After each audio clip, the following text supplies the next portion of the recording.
History has a habit, a very human habit. It prefers endings. Endings are tidy. They come with dates, ruins, silence, and a satisfying sense that something has been completed. Cities fall, forests reclaim stone, civilization fades into mystery. We nod, take notes, and move on. The story feels finished even if we don't fully understand it. Beginnings, on the other hand, are inconvenient. Beginnings are messy. They don't announce themselves. They don't come with monuments labeled, "This is the start." They arrive quietly, spread unevenly, and often look like nothing important at all. A path that goes nowhere. A gathering that doesn't repeat. A structure so large, so gradual, that it disguises itself as part of the landscape. So when it comes to the Maya, history did what it usually does. It stared hard at the end. For decades, the story was told backward. Scholars traced the collapse, the abandoned cities, the vines creeping over stone staircases, the unanswered question of why people left. We became very good at describing how the Maya disappeared into the forest, and far less interested in asking how they ever came out of it. The question, "Where did the Maya begin?" sounds simple, almost naive, the kind of question that feels too basic to ask in a lecture hall, and yet it lingered, uncomfortable, unanswered, quietly avoided. Because the truth is, beginnings rarely look like civilizations. They don't look like kings. They don't look like writing. They don't look like power. They look like work, and work is easy to ignore. Especially when it takes centuries, especially when it leaves no clear signature, especially when it spreads itself so evenly across the land that even trained eyes mistake it for nature doing what nature has always done. We tend to imagine ancient civilizations as obsessed with permanence, with monuments meant to last forever. Yet one of the most important early chapters of Maya history hid itself by becoming too permanent, too integrated, too ordinary. It didn't rise above the forest. It became the ground beneath it. And so history walked over it. Farmers plowed it, cattle grazed it, researchers passed nearby and saw nothing worth stopping for. Not because the evidence wasn't there, but because it didn't behave the way history expected it to. History likes its clues dramatic. This one was patient. Only recently did someone stop and ask the wrong question in the right place. Not, why did the Maya fall? But what if they didn't start the way we thought? The answer, it turns out, was not hidden in a tomb or carved into stone. It was spread out, wide, flat, quiet, waiting for someone to notice that the landscape itself had been shaped by human hands long before anyone called themselves Maya. Tonight, we are not following the end of a civilization. We are stepping back into the moment before it knew its own name, and we are beginning exactly where history once looked away. Chapter 1. A place so big, it pretended to be nature. There are places that announce themselves. They rise, they interrupt the horizon, they demand to be seen, and then there are places that do the opposite. Aguada Phoenix did not rise. It waited. For centuries, people walked across it without realizing they were walking on anything at all. Farmers planted crops on its broad surface. Paths crossed it casually. Livestock wandered back and forth. The land behaved exactly as land should behave. Flat, quiet, useful, no sharp angles, no dramatic silhouettes, nothing to suggest intention. It blended in by being enormous. This is the part that feels slightly unfair to the human mind. We are trained, almost conditioned, to associate size with visibility. If something is big, we assume it must be obvious. If something is important, we expect it to stand apart. Aguada Phoenix refused both expectations. It didn't stand above the landscape. It became the landscape. From ground level, there was no moment of revelation, no clear edge where nature stopped and architecture began. Just a gentle rise, a long slope, a sense that the earth here was perhaps a little higher than elsewhere. Enough to notice, not enough to question. And so no one did. In hindsight, this feels almost humorous. The largest ancient structure ever identified in the Maya region spent millennia passing as nothing more than slightly ambitious terrain. History, it turns out, can miss things. Not because they are hidden, but because they are too familiar. There is something quietly unsettling about that. We like to imagine ancient builders carving their presence into the world, forcing the future to remember them. Aguada Phoenix suggests a different approach. Instead of carving out from nature, its builders added to it. Layer after layer of earth, shaped so gradually that time itself helped smooth the seams. It wasn't camouflage. It was patience. And patience works remarkably well against suspicion. When researchers first moved through the area, they saw what generations before them had seen: farmland, trees, subtle changes in elevation. The idea that an immense, artificial platform lay beneath their feet felt, frankly, improbable. You're not supposed to have something like that in a tropical forest, at least not without it making a fuss. But Aguada Phoenix never made a fuss. It did not announce itself with stone walls or towering pyramids. It offered no dramatic skyline. It required no explanation because it never asked for attention. People assumed the ground was the ground. After all, that's usually a safe assumption. Usually.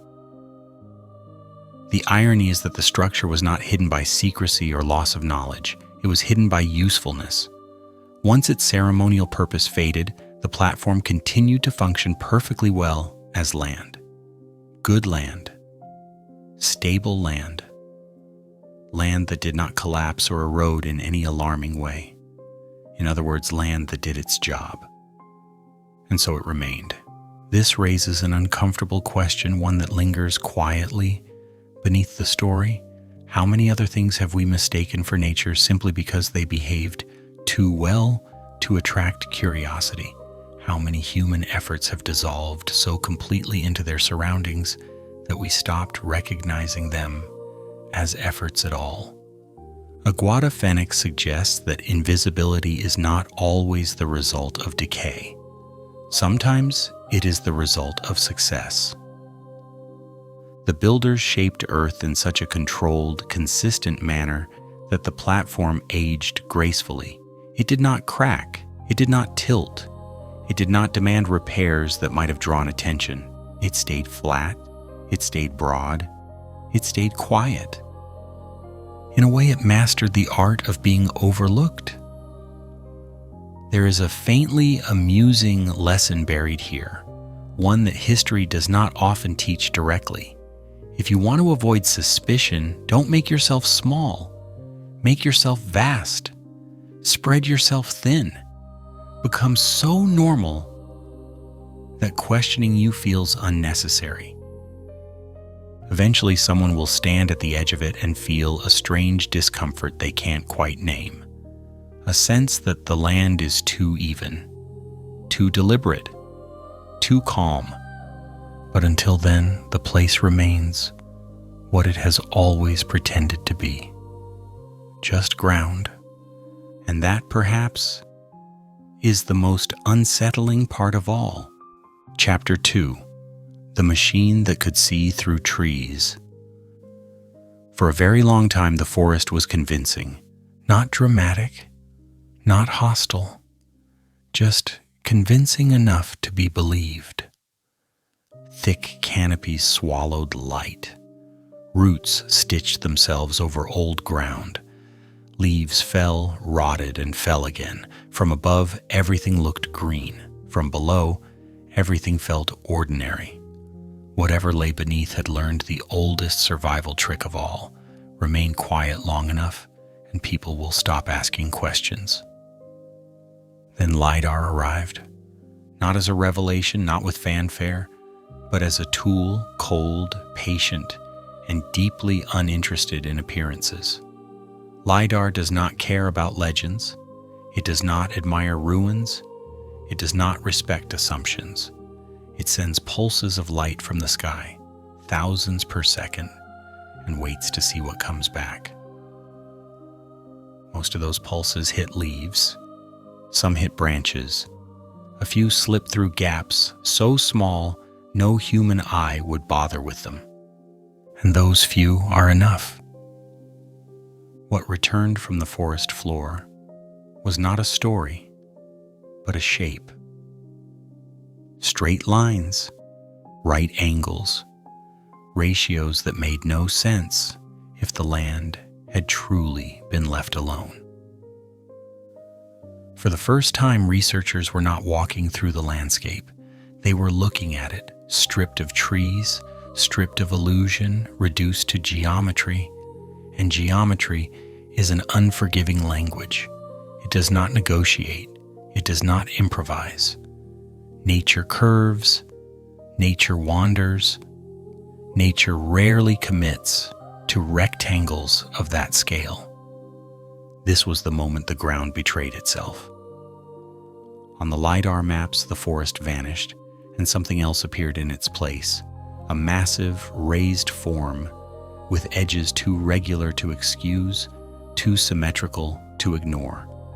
It did not spike upward like a pyramid.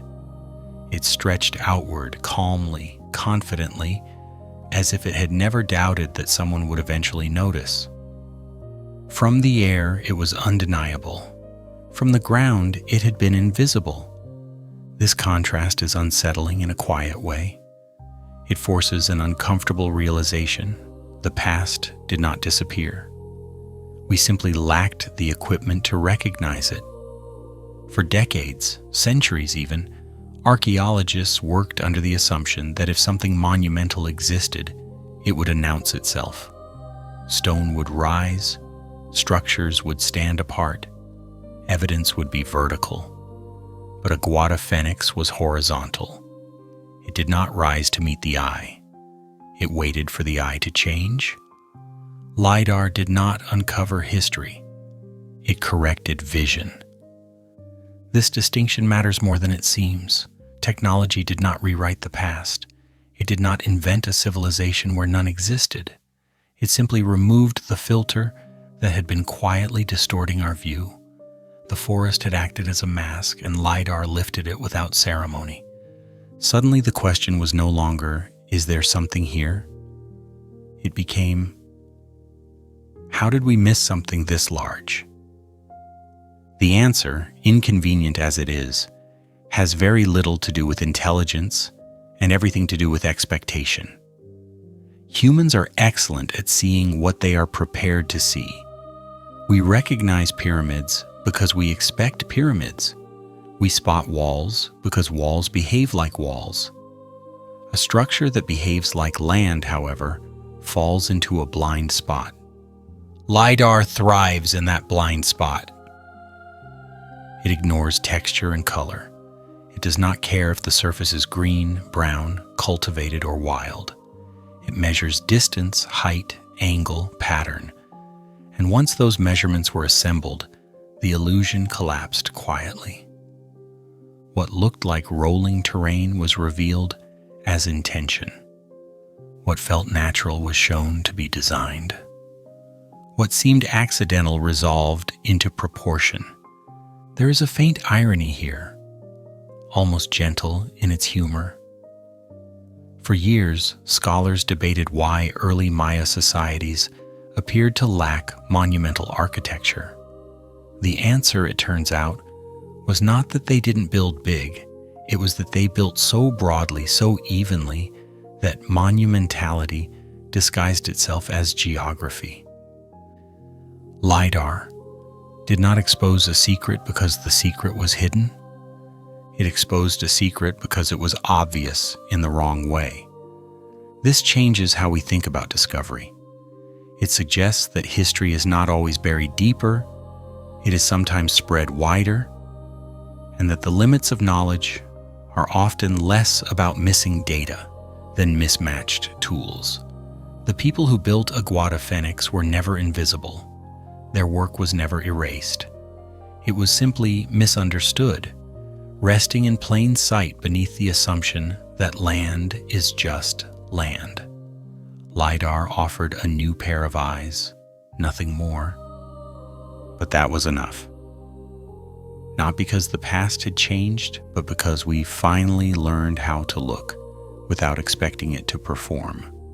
And once we did, the forest could no longer pretend. Chapter 3: The largest thing nobody meant to find. There is a particular moment in research when numbers stop being informative and start becoming unsettling. At first, they look harmless. A measurement here, a dimension there, a few figures written down carefully, almost politely, as if they are asking permission to be believed. Then they begin to accumulate. A length of roughly 1.5 kilometers, a width approaching 400 meters, an area so broad that the eye, when standing at one edge, struggles to register the other. At that point, the mind does something curious. It pauses, it recalculates, it looks for a familiar comparison, anything to anchor the scale to ordinary experience. So the comparisons arrive, slightly embarrassed, like metaphors that know they are outmatched. More than 85 football fields, a volume greater than the Great Pyramid of Giza. And suddenly, the numbers stop feeling educational and start feeling accusatory. Because no one was looking for this. Not here, not like this, not on the ground itself. Aguada Phoenix does not behave like a monument. It does not rise sharply into the sky. It does not dominate the horizon. It spreads, calmly, deliberately, as if size alone, when applied horizontally, could escape attention indefinitely, which, for a very long time, it did. This is where the story becomes faintly ironic. Archaeology, as a discipline, has trained itself to search for the spectacular. Tall pyramids, imposing temples, structures that announce intention through height. The assumption, rarely stated but widely shared, was that monumentality announces itself vertically. Aguada Phoenix ignored that rule completely. Instead of reaching upward, it reached outward. It invested its effort not in being seen from afar, but in occupying space so thoroughly that questioning it felt unnecessary. Standing on top of it, one would not feel awe. One would feel grounded. And perhaps that was the point. When researchers finally understood what they were measuring, disbelief arrived quietly. No dramatic gasps, no triumphant declarations, just a slow realization that something enormous had been present all along, and that everyone, including professionals, trained to notice such things, had walked past it without stopping. If this was a mistake, it was a remarkably labor-intensive one. 4 million cubic meters of earth. Moved without wheels, moved without beasts of burden, moved by human hands over generations. This was not an accidental pile of dirt. It was not erosion behaving strangely. It was not nature indulging in geometry. This was intention made patient, and that patience matters. Because size, when stretched across time, becomes easy to misinterpret, a structure built in a single generation tends to feel aggressive, even arrogant. A structure built slowly, layer by layer, season by season, blends into the rhythms of life. It becomes familiar before it becomes remarkable. The people who built Aguada Phoenix did not wake up one morning to construct the largest platform in the Maya region. They participated in a process that outlived them. Each contribution was modest, each layer reasonable. The enormity only reveals itself when centuries are compressed into a single glance. This challenges a comfortable narrative about ancient ambition. We often imagine monumental construction as a statement of power, a declaration meant to intimidate the present and impress the future. Aguada Phoenix offers a quieter alternative. It suggests that scale does not always come from authority. Sometimes it comes from persistence. The platform's vastness is not aggressive. It does not threaten the sky. It occupies the earth with calm confidence, as if assuming that space, once claimed slowly enough, will never be questioned. There is something almost humorous in how long it succeeded. For years, discussions about early Maya society revolved around what they lacked. No early kings, no towering stone monuments, no obvious signs of centralized power. And yet, beneath those assumptions lay a structure that dwarfed many later achievements, not in height, but in sheer commitment. The joke, if there is one, is gentle and slightly uncomfortable. While everyone was waiting for something dramatic to appear, the most dramatic thing imaginable was already finished. It simply did not behave the way drama usually does. Standing before the data, researchers were forced to adjust their instincts. Monumentality, it turns out, does not require spectacle. It requires coordination, time, shared purpose, and a willingness to build something so large that no single person can take credit for it. Aguada Phoenix is not impressive because it dominates the skyline. It is impressive because it refuses to. It sits there broad and unassuming, quietly daring the future to notice. And when the future finally does, it offers no explanation, only scale, measured calmly, recorded carefully, and left to sink in at its own pace. After all, if this was ever meant to be found easily, it would have behaved very differently. Instead, it waited. And that waiting may be its most extraordinary feature of all. Chapter 4. Dating the Undateable. Some things refuse to tell you how old they are. They leave no signature. They offer no inscription. They do not carve their birthdays into stone. Aguada Phoenix was one of those things. There were no glyphs pressed into walls, no stelae standing upright, politely announcing a year or a ruler or a proud beginning. No written record waiting patiently for someone to read it. The platform simply existed, broad and silent, as if age were an unnecessary detail. For archaeologists, this is an uncomfortable situation. History prefers dates. Timelines behave better when they can be pinned down. Without a clear sense of when, even the most impressive structure becomes difficult to place, like a sentence without a verb. So the usual questions stalled. When was it built? Who built it? And perhaps most troubling of all, how early was early? The answers were not carved into stone because stone was never asked to speak. Instead, the clues lay buried deep within the body of the platform itself, mixed casually into the earth, unremarkable and easy to overlook.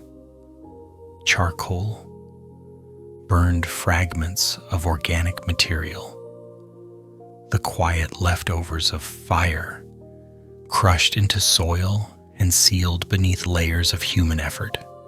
Not ceremonial objects, not treasures, just the residue of daily activity, fires lit, work done, days passed. It is almost disappointing in a way. After all this scale, all this labor, all this mystery, the key to understanding time turned out to be something small enough to fit between two fingers. And yet, this is often how history works.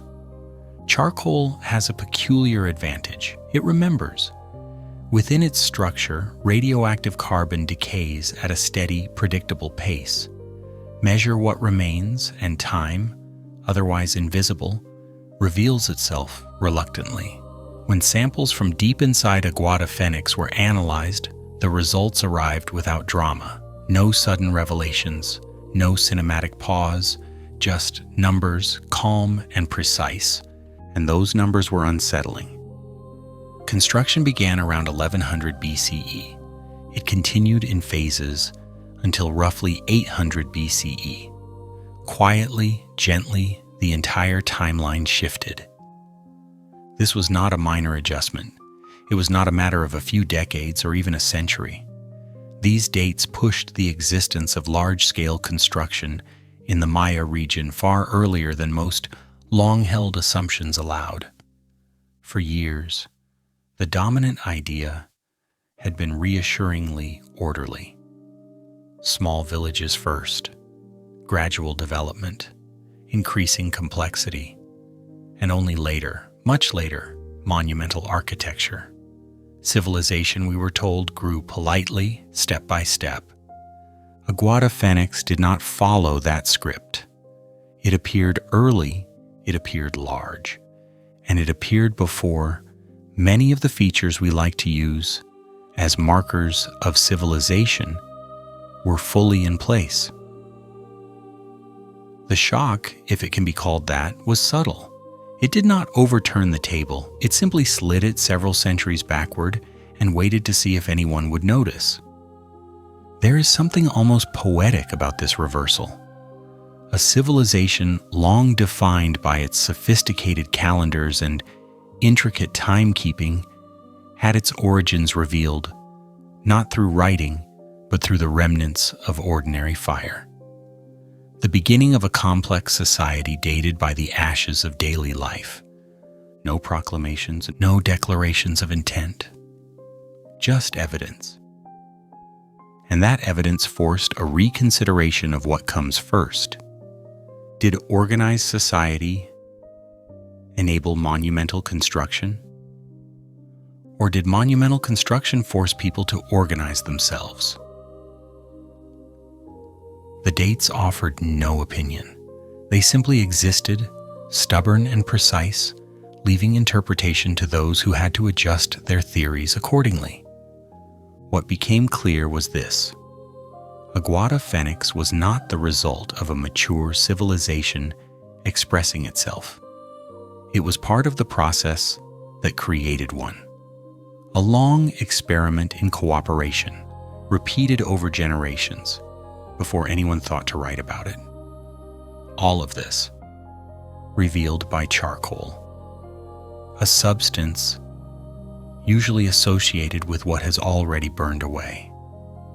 In this case, it did the opposite.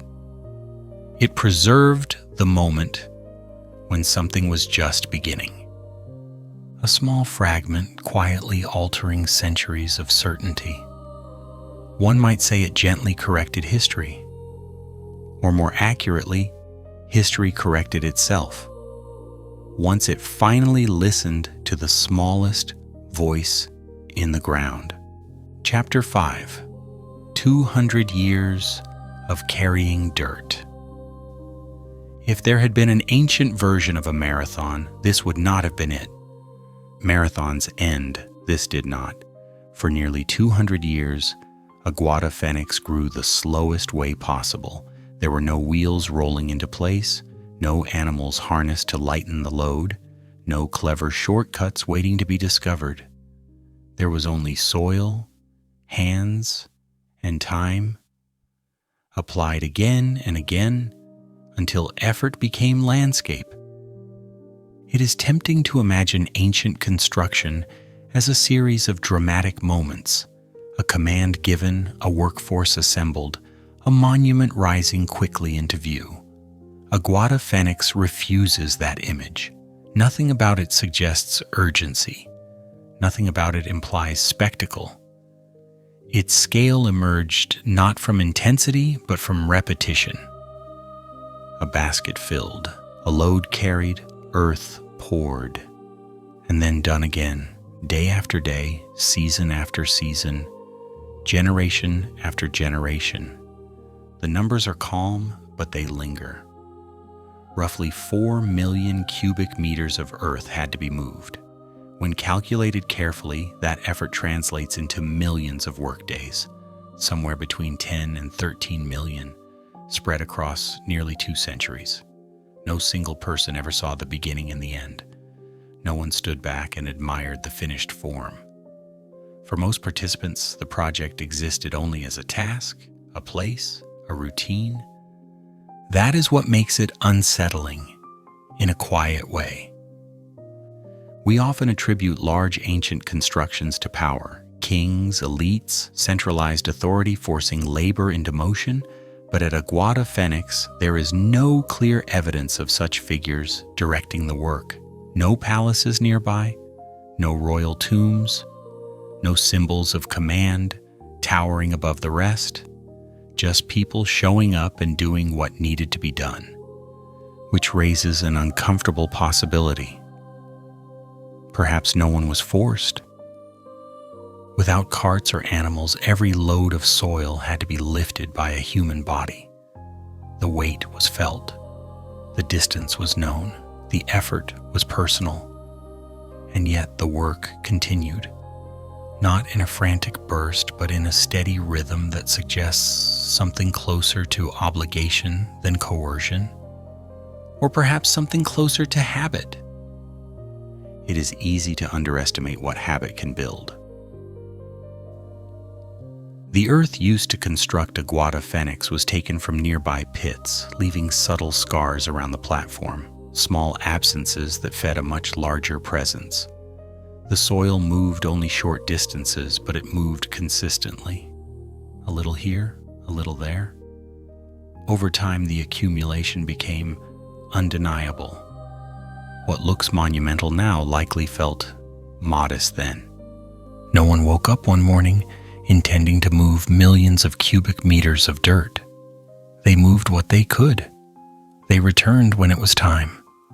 They worked within the limits of daylight, weather, and muscle. The project adapted to human endurance rather than demanding heroics. This is where the faint humor enters, gentle and persistent.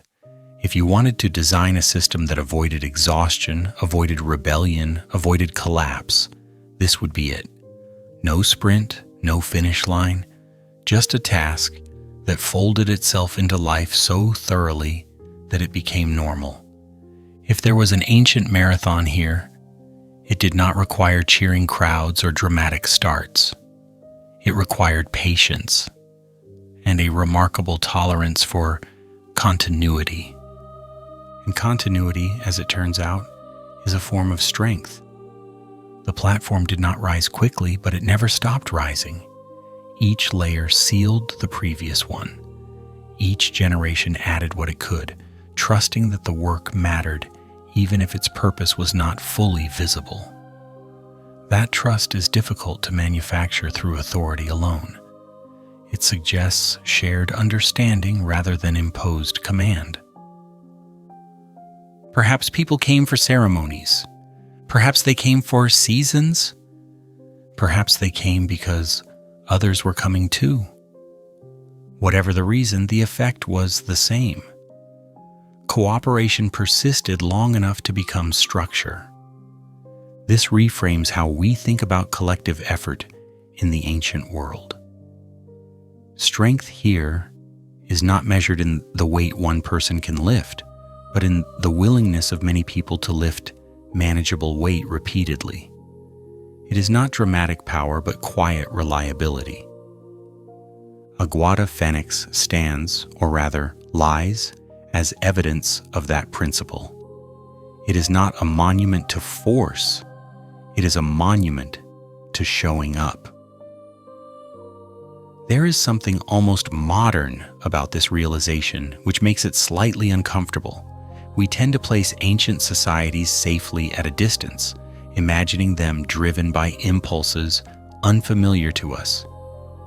But this project feels oddly recognizable. The slow accumulation, the absence of a final reveal, the sense that the work matters even when its outcome is abstract. It suggests that civilization does not always begin with ambition. Sometimes it begins with endurance. 200 years of carrying dirt may not sound impressive at first. It lacks drama, it lacks speed, it lacks heroes. And yet, when compressed into a single moment, it reshapes the land itself. Perhaps that is the deeper lesson embedded here, beneath the layers of soil. Not that humans are capable of extraordinary feats in short bursts, but that they are capable of sustaining ordinary effort long enough to change the world. No wheels, no beasts, no shortcuts, just people, earth, and time, moving together slowly until something permanent quietly takes shape. Chapter 6. The Colored Cells Beneath the Surface. At first glance, the ground looked ordinary, flat, stable, quiet. Nothing about Aguada Phoenix suggested complexity once the upper layers were in place. No patterns visible, no markings, no clues left behind for future curiosity. Just Earth, packed carefully, doing exactly what Earth is expected to do. But beneath that calm surface, something unexpected waited. When archaeologists began digging deeper, carefully, methodically, they did not find chaos. They did not find random dumping or hurried construction. Instead, they found order, repetition, a system so deliberate it felt almost personal. Thousands upon thousands of cells, each one small, each one contained, each one filled with soil of a distinct color: green, red, black, blue, not blended, not mixed, separated with care. These were not accidents of geology, they were decisions. The cells measured only a meter or two across, shallow enough to seem insignificant on their own. But together they formed a vast internal grid, tens of thousands of individual compartments, each one filled by hand, each one assigned, each one completed with intention. It is tempting to imagine this as decoration, as if the builders wanted to create something visually striking beneath the surface. But that temptation quickly dissolves when you remember one crucial detail. No one was meant to see it. Once the cells were filled, once the colors were arranged and sealed into place, the entire pattern was covered. A thick layer of white earth smoothed everything over, erasing every trace of variation. The checkerboard vanished. The ground returned to uniformity, which raises an unsettling question. Why go to such trouble for something that would be hidden forever? The answer is not obvious, and that is precisely what gives it weight. Each cell appears to represent a group of people, a unit of contribution, one group, one space, one color. The boundaries between them were carefully maintained, even reinforced with stone dividers to prevent mixing. This was not about efficiency. It was about recognition, at least during the act itself. Every group knew where their work began and ended. And then, just as deliberately, that distinction was buried. This suggests a mindset very different from later monumental traditions where builders sought visibility, legacy, and individual credit. Here, identity mattered during participation, but not afterward. The process held meaning. The result did not need to advertise it. What mattered was not what they left behind. It was what they understood while building. That understanding did not require permanence. The colored cells reveal a society deeply aware of coordination. People were not working blindly into a common mass. They were assigned space. They had autonomy within limits. They could choose how to fill their cell, which soil to use, how to contribute. And yet, no cell dominated another. No color rose above the rest. In the end, everything became equal. The white layer did not erase effort. It unified it. There is something quietly unsettling about this choice. Modern instincts push us toward visibility. We want work to be seen, credited, remembered. We carve names into stone. We document progress obsessively. We fear being forgotten. The builders of Aguada Phoenix did the opposite. They created difference and then deliberately hid it. This was not ignorance, it was restraint. The act of covering the cells transformed thousands of individual contributions into a single shared body. The platform no longer belonged to any group. It belonged to everyone, or perhaps to no one at all. That decision speaks volumes.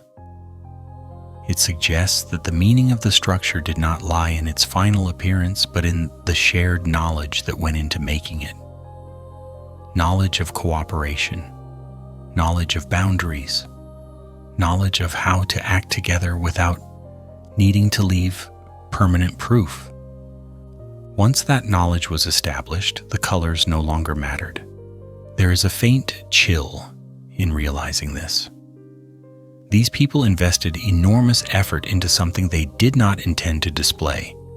They valued participation over display, coordination over recognition. The most intricate part of the structure was never meant to survive in visible form, and yet it survived anyway, quietly, beneath layers of time, waiting for someone to notice that uniformity often hides stories far more complex than ornament ever could. This discovery forces us to rethink what complexity looks like. It is not always ornate. It is not always visible. Sometimes it is systematic. Sometimes it is procedural. Sometimes it exists only during the moment of doing. The colored cells beneath Aguada Phoenix were not a message to the future. They were a message to the present of the builders themselves. A reminder that everyone had a place, a role, a boundary, and a responsibility. Once that message was delivered, it was no longer needed. So they covered it, not out of neglect, not out of forgetfulness, but out of understanding. The ground above remained smooth and quiet. People walked on it for centuries without knowing what lay beneath. That ignorance was not a failure of preservation. It was part of the design. The most important thing was never meant to be seen. It was meant to be known only by those who built it together and then agreed to let it disappear. Chapter 7. A calendar before a civilization.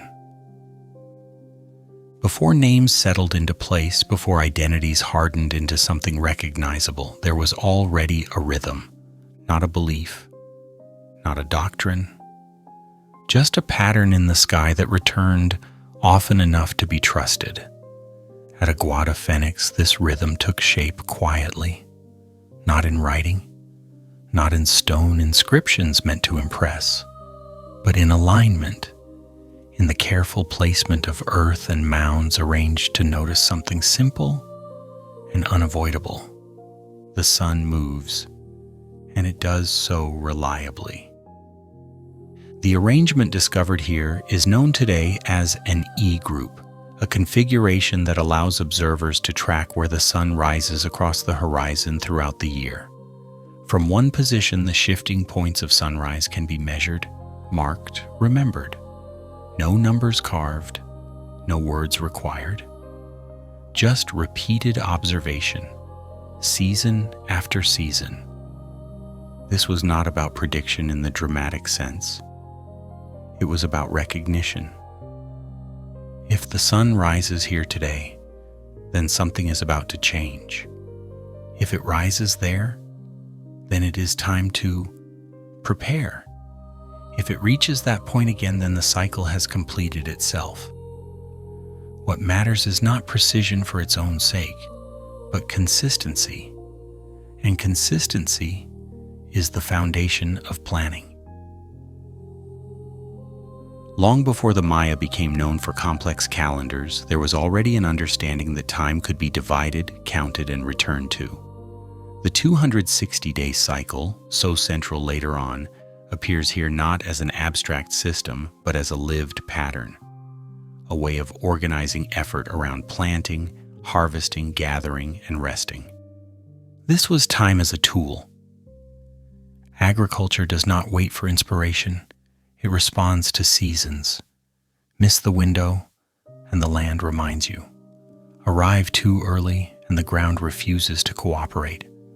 Arrive too late, and the yield shrinks quietly without explanation. So people watched the sun.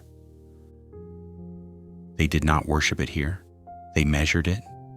They treated it as a reference point, something stable enough to build life around. The E group is not ornate. It does not dominate the landscape. It aligns just enough to do its job, then steps back. And that restraint is important. This was not a civilization announcing itself. This was a community learning how to stay in sync with the year. The calendar did not define who they were. It defined when to act. Before identity, there was timing. The sun's movement divided the year into intervals that mattered. When rains would arrive, when fields should be prepared, when people would gather, the cycle did not require explanation. It repeated itself until it became familiar, and familiarity turned into trust. Trust is what allows coordination. When many people rely on the same timing, cooperation becomes easier. You do not need orders if everyone agrees on the moment. You do not need hierarchy if the schedule is shared. Time itself becomes the organizing principle. This is what makes the discovery so quietly powerful. The E group at Aguada Phoenix suggests that temporal order came before social labels. People did not first decide who they were and then invent a calendar. They learned how to keep time together, and identity followed later. Before we know who we are, the structure seems to say, we should know what day it is. There is something almost modern in that logic. We often imagine early societies as driven primarily by myth or authority, but here the driving force appears to be practicality. The sun was not a symbol to interpret, it was a signal to respond to. The calendar was not an abstract system, it was a shared agreement with the environment. This approach leaves little trace, no grand monuments, no proclamations, just alignment and repetition. Yet its impact is profound. Once people begin to organize life around a shared cycle, gatherings become predictable, work becomes coordinated. Large projects become possible, not because someone commands them, but because time itself invites participation. If you know when others will arrive, you can build together. The E group is evidence of this quiet shift. It marks the moment when observation turned into structure, when repetition turned into expectation. Not a civilization yet, but a framework capable of supporting one.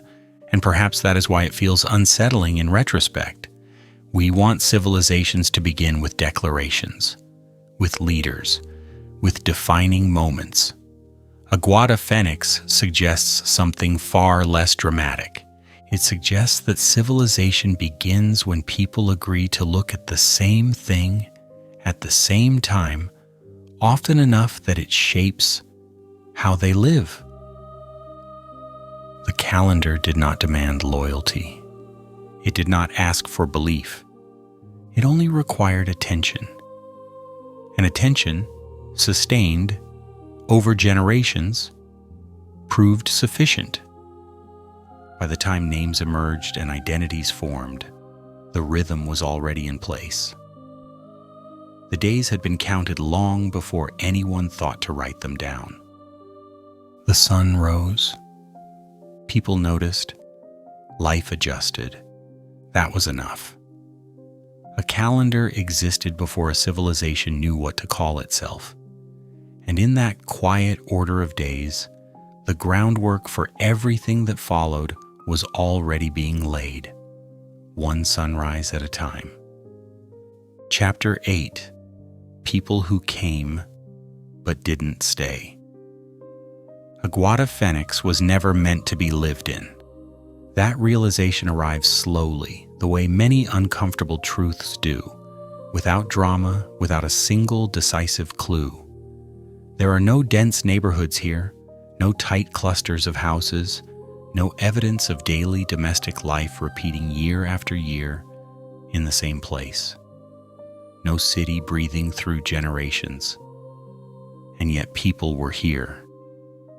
In large numbers, they arrived, they gathered, they worked, they observed the sun, they carried earth, they shared time, and then quietly they left again. Aguada Phoenix was not a destination for permanence. It was a destination for return. This distinction matters more than it first appears. Cities are designed to hold people. They compress life into walls and streets and routines. Gathering places do something else. They create moments. Intervals where dispersed lives briefly overlap before spreading out again. Aguada Phoenix seems to belong firmly to the second category. Archaeological evidence suggests movement rather than settlement.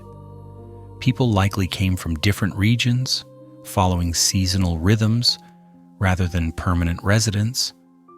Some may have arrived for agricultural cycles, others for shared labor, others still for observation, coordination, or ceremony tied to time and landscape. No one appears to have stayed long enough to claim ownership, and that may have been exactly the point. There is something faintly humorous in this arrangement, if you allow yourself to notice it. Imagine a place so important that thousands of people travel to reach it, yet no one bothers to move in. No permanent addresses, no lasting footprints of domestic comfort. Just arrivals and departures over and over again. No one lived here, one might say, but everyone showed up.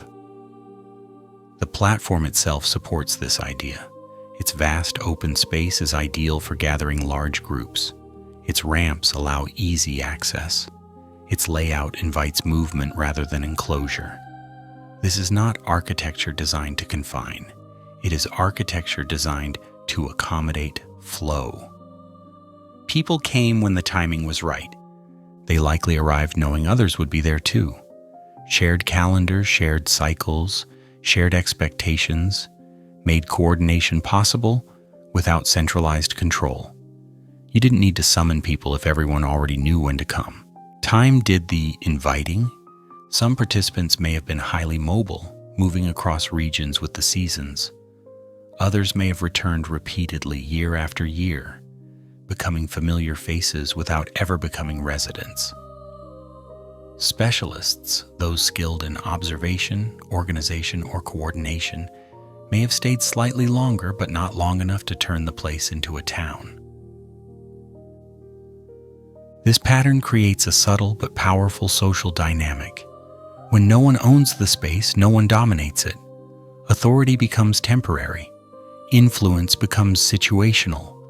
The place belongs to the moment, not to a ruling group. It is a system that resists hierarchy, almost by accident. There are no elite compounds here, no palatial structures overlooking the rest, no clear markers separating those who command from those who follow. Instead, there is openness, wide, deliberate, and difficult to control. And that openness changes behavior. People who know they will leave behave differently than those who plan to stay. They invest in the shared task rather than private accumulation. They contribute without expecting permanence. They participate without carving their names into the ground. The archaeological record reflects this restraint. What remains are traces of activity, not of ownership. Evidence of effort, not of control. This is what makes Aguada Phoenix quietly unsettling. It challenges a deeply ingrained assumption that important places must also be inhabited places. That significance requires residence. That power demands permanence. Here, significance traveled.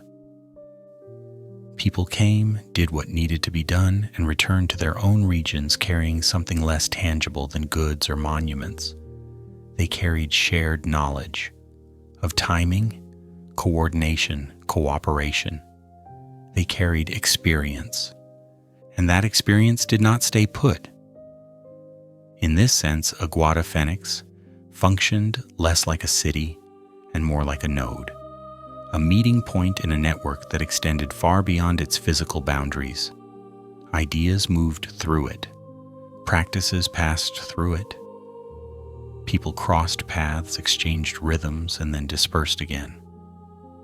Civilization, it seems, did not gather itself into one place at first. It circulated. There is a gentle irony here. Modern imagination often equates progress with settlement, with walls, permanence, fixed addresses. But this early phase suggests that movement itself was productive, that not staying allowed something larger to emerge. No one lived here long, the evidence suggests, but everyone who mattered came. Aguada Phoenix was not a home. It was a rendezvous. And in that steady coming and going, something essential took shape. Not in buildings meant to last, but in habits meant to travel. People arrived as individuals from different places. They left as participants in a shared system. They did not stay, but what they carried with them would. Chapter 9.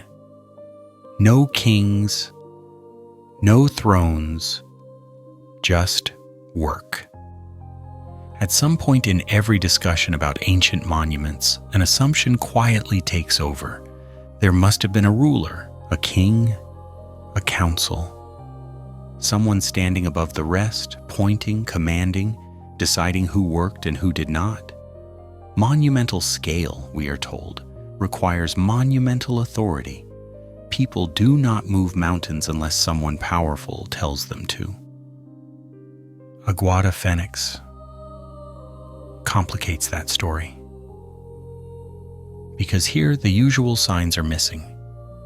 There are no colossal stone heads staring into the distance, no carved faces meant to be remembered, no palaces rising above the work, no clear center from which orders would have flowed outward.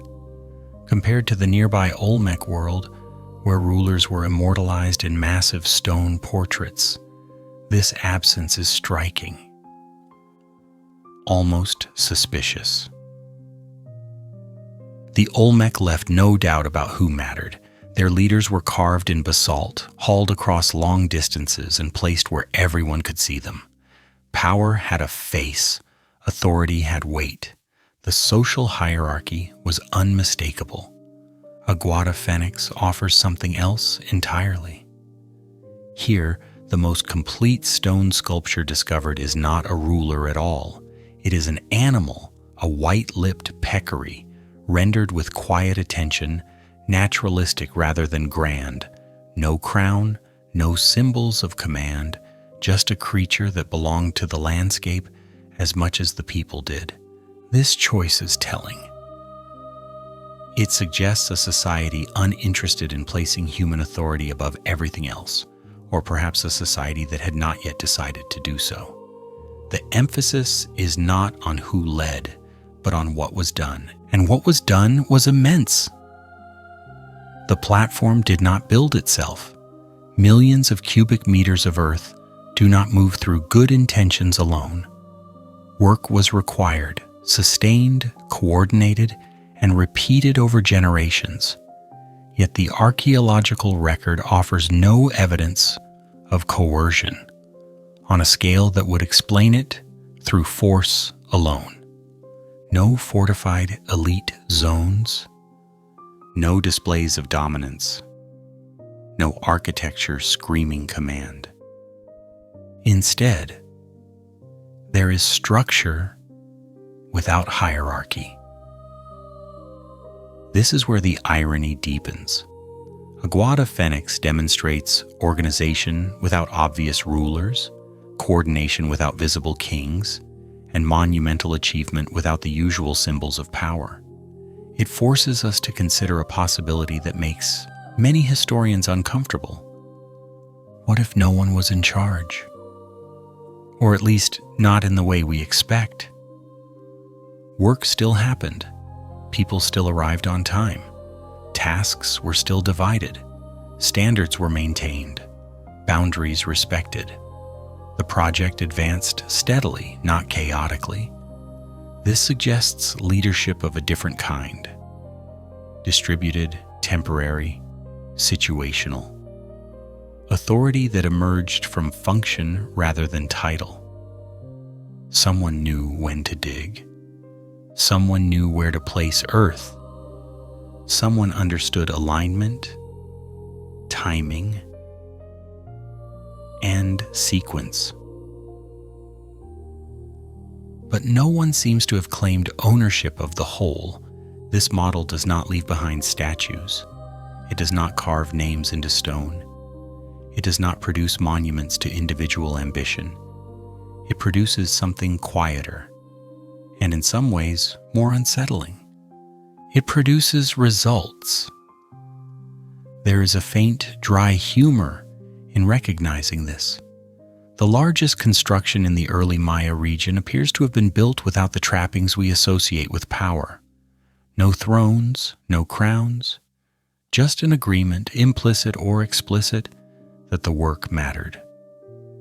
They built something enormous, the evidence seems to say, without needing anyone to shout. This challenges a comfortable narrative. We like to believe that order requires command, that complexity demands control.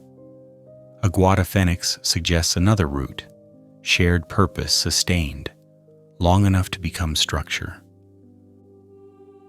The absence of kings here is not proof of chaos. It is evidence of a different organizing principle, one where participation mattered more than obedience and contribution mattered more than recognition. It is tempting to romanticize this, to imagine a perfectly harmonious society where everyone worked willingly and happily. The reality was surely more complicated. Disagreements happened, fatigue set in, motivation fluctuated. But the system endured, not because it was flawless, but because it did not depend on a single point of failure. No king could die and halt the project. No throne could be toppled to stop the work. The structure outlasted individuals precisely because it did not elevate them. This may explain why Aguada Phoenix feels so different from later monuments. It does not celebrate dominance. It does not assert superiority. It occupies space without demanding reverence. Its authority comes from completion, not command. In a landscape where neighboring cultures carved power into stone faces, Aguada Phoenix chose anonymity. And in doing so, it revealed something quietly radical. Large things can be built without loud leaders. Order can emerge without crowns. Work can organize itself around time, place, and shared understanding. No kings, no thrones. Just work, repeated patiently until it reshaped the land. And perhaps that is the most unsettling idea of all. Chapter 10. When building the monument, built the society. We often tell the story of civilization as if it moves in one clear direction. First comes society, then comes organization, and finally, monuments rise. Solid proof that everything before them must already have been in place. Aguada Phoenix suggests something less orderly, something more circular, something quietly unsettling. Here, the monument does not appear at the end of the story. It appears near the beginning. And instead of reflecting a fully formed society, it seems to have produced one. At first there were people, not a civilization in the formal sense, not a unified identity, not a named culture with borders and titles, just groups, arriving from different places, following seasons, sharing time, responding to the land.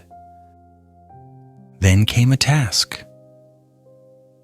The task required coordination.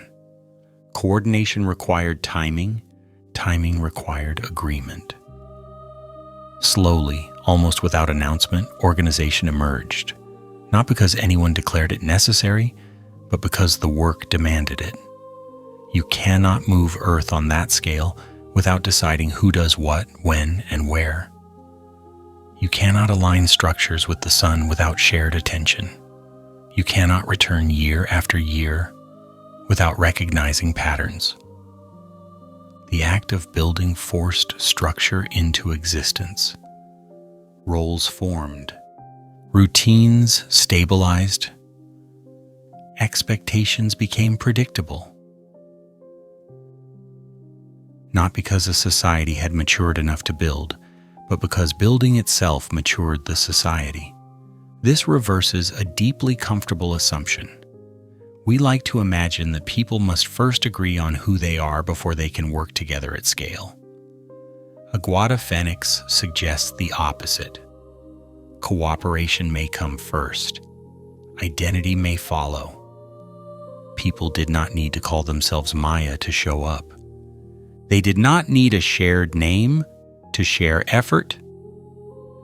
They did not need civilization to begin acting civilized. The monument did not symbolize unity. It practiced it. Over time, repeated cooperation leaves traces, not only in the land but in behavior. People learn how to anticipate one another. They learn how to arrive on time. They learn how to contribute without needing constant instruction. These are social skills, quietly acquired, rarely celebrated. But they matter. Once learned, they do not disappear when the work pauses. They travel. People carry them back to their home regions. They reuse them in other contexts. They apply them to new problems. What began as a construction project becomes a social template. This is how building becomes society. And society, once stabilized, becomes civilization. Not through proclamation, but through habit. It is tempting to search for a moment when the Maya began, as if identity arrives all at once fully formed. Aguada Phoenix resists that kind of storytelling. It offers no clear starting line. Instead, it presents a process. Participation before identity, coordination before culture, practice before label. The people who built the platform may not have thought of themselves as founders of anything. They were simply responding to a need, to gather, to align time, to create a place that made cooperation possible. But in doing so, they rehearsed the behaviors that would later define a civilization. They learned how to work together without coercion. They learned how to organize across distance. They learned how to trust a shared rhythm. These lessons do not require monuments to survive, but monuments make them visible. And yet, even here, visibility was not the goal. The platform does not declare, "We are a civilization now." It does not carve its achievement into stone. It lies quietly, broad, and patient, allowing interpretation only much later. That restraint is important. It suggests that becoming a civilization was not an ambition. It was a side effect. Not because they were Maya did they build, the evidence whispers. Perhaps because they built, they became Maya. The order matters. Building did not express identity, it generated it. And that may be the most unsettling implication of all. Civilization, in this view, is not something people decide to create. It is something that happens when people keep showing up for the same work, in the same place, long enough to change how they relate to one another. No declarations, no founding myths, just structure emerging from repetition. Aguada Phoenix stands as a reminder that societies are sometimes built not by ideas, but by projects, and that the quiet discipline of shared effort can shape humanity long before it ever learns to name itself. Chapter 11, The Quiet Ending. In the end, Aguada Phoenix does not argue for its importance. It does not demand attention. It does not try to explain itself. It simply remains. The rituals ended long ago. The gatherings stopped. The seasonal arrivals thinned, then disappeared entirely. The rhythms that once drew people together loosened their hold, and the place returned to something resembling stillness. Not ruin, not collapse, just absence. No voices, no footsteps, no hands lifting soil anymore. What remains is shape, a broad, patient form resting against the land, so calm that it can be mistaken for nothing at all.